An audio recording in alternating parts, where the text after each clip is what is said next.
So I'm coming on really quick just to get some feedback and a different perspective on something. For me, when I formulate perspectives on things, it's based on my own history and knowledge and other perspectives that I consider outside of my own. My perspective only changes when someone presents a perspective that I had not considered before that makes more sense than my own perspective. In those instances, I do tend to change my opinion or thoughts on a subject. So the subject at hand is off of the twin flame community, particularly out of like twin flame groups.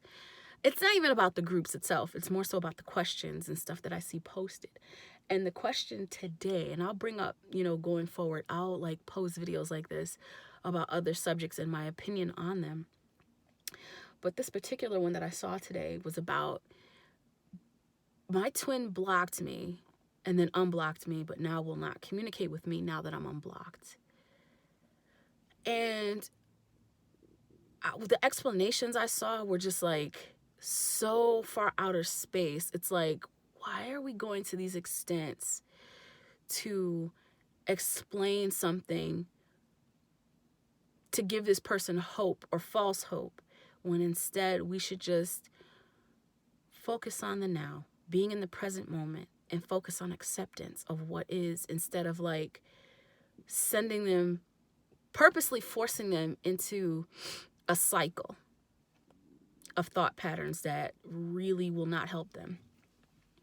And I said that to say is, I could go into like verbatim, but I'm trying to record it, so I can't go back into the group to look at it while I'm recording. But the responses were just like so far left field that all it really required was to say, this person just is choosing not to speak to you, so it's their choice and their right. Just accept it.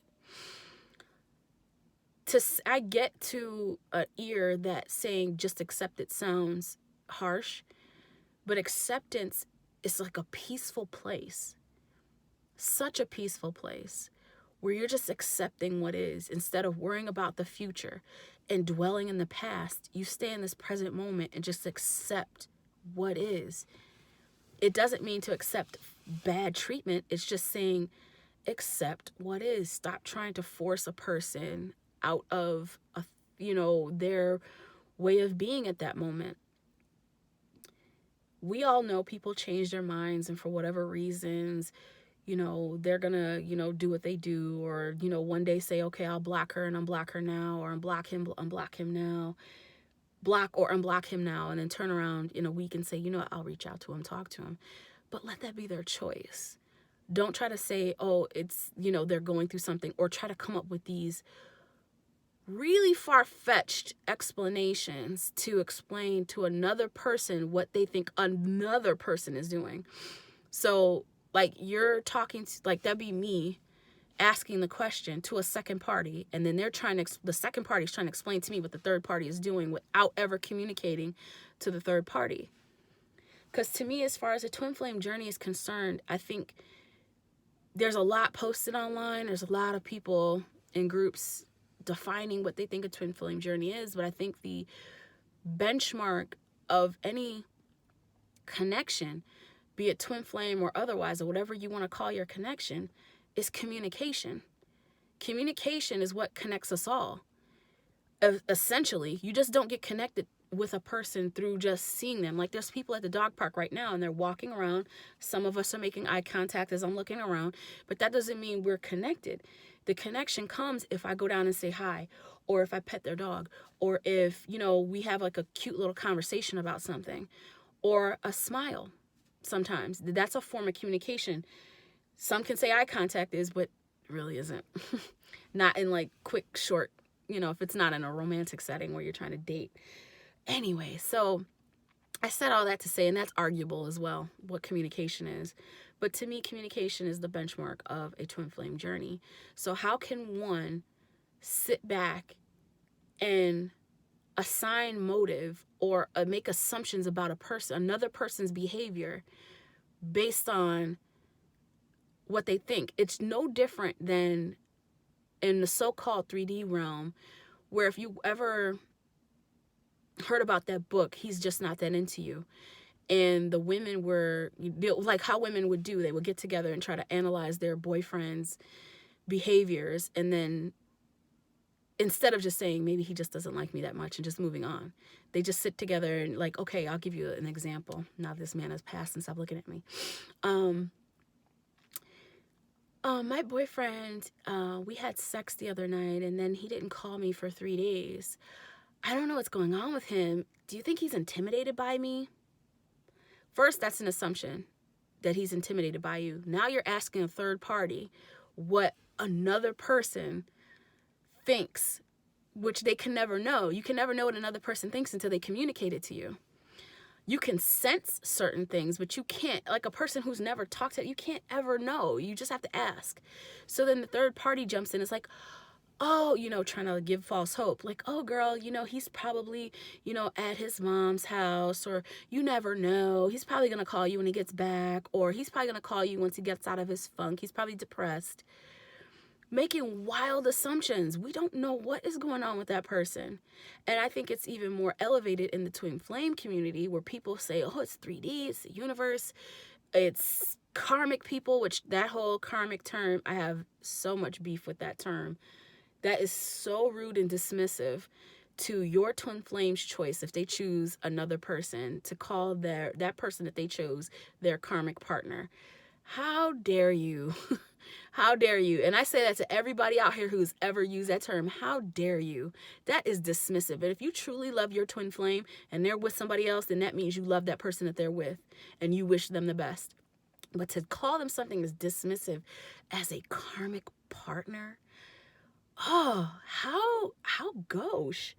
And yes, that's judgmental, but it is. It's just gauche. It's dismissive.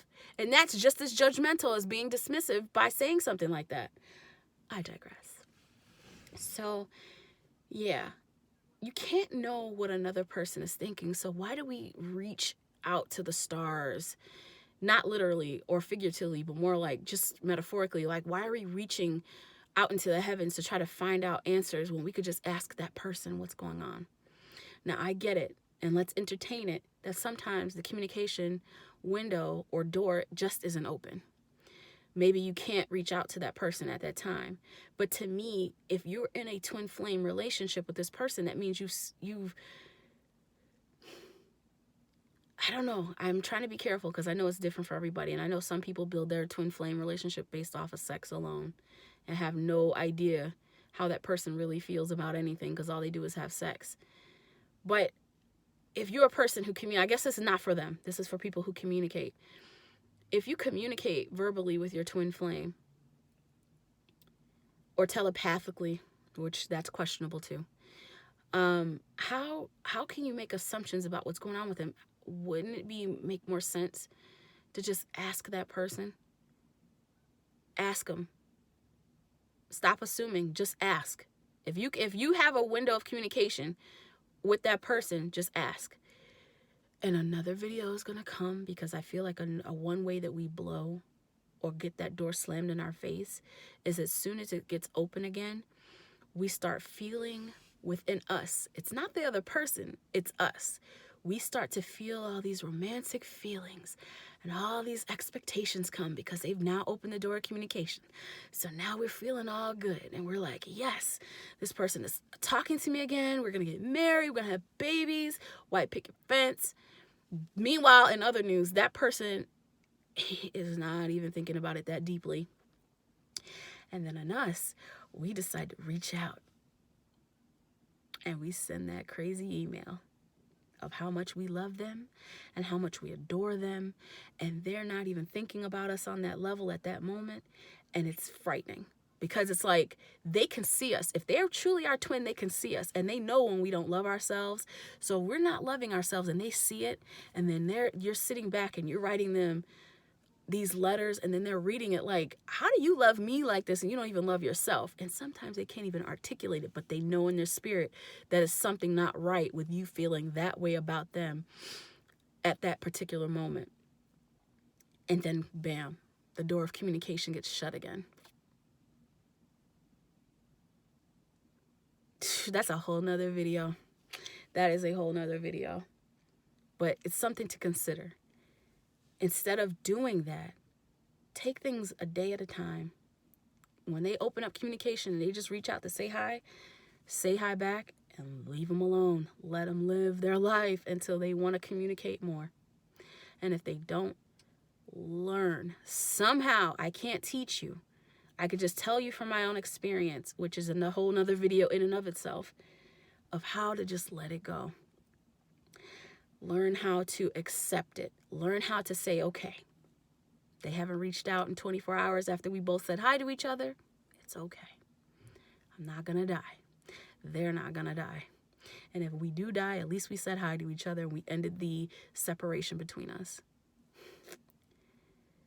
Whew, this can get so deep, but yet stay so surface level at the same time. It's amazing.